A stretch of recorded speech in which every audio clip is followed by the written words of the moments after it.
So often, trucking companies are looking at, the liability. We got $1 million of liability, or we have to buy this much excess.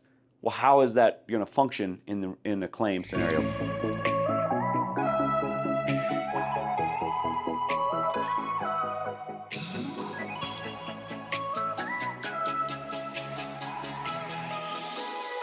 Hi, Michael Sutton with Roark and Sutton. Today I want to talk to you just a little bit about the coverages on your auto liability policy. Often we see that truck programs are symbol either 7 or 67, which is specifically described autos. So that means the autos on that policy have liability protection if there's a claim and there's third-party property damage or bodily injury. But what about the other types of liability that you have that are not covered? A really important coverage to always make sure you have on your truck liability policy is hired and non-owned coverage. And what does that cover? That is not just, that's for vehicles that are not owned but operated by the business. So for instance, do you have a personal vehicle that you go to business meetings in? Does your accountant or CFO or secretary, do they use their vehicle to go get office supplies? Do they ever run to the bank to do deposits?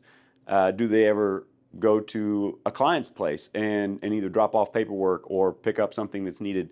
All of these things that also happen every day in business may not be covered if they were to get into an auto accident driving through town and there's a liability situation that comes out of that.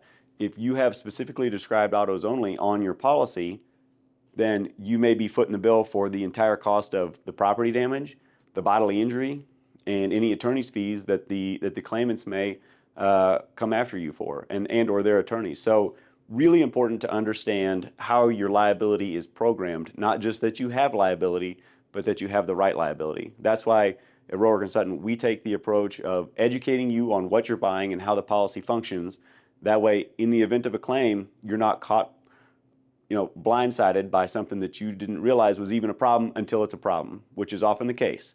So we like to sit down and go through your current policy. It's always good to let somebody working on it look at your current policy because we can give you a good comparison that way.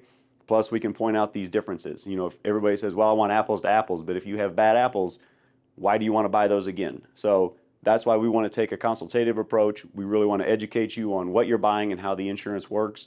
And we would love to at least have a conversation with you about what we feel like is important to trucking companies to make sure we get it right. And we would be more than happy to do that audit for you and tell you how your policy functions. And if it doesn't function the way you think it ought to, then we can help you get that fixed.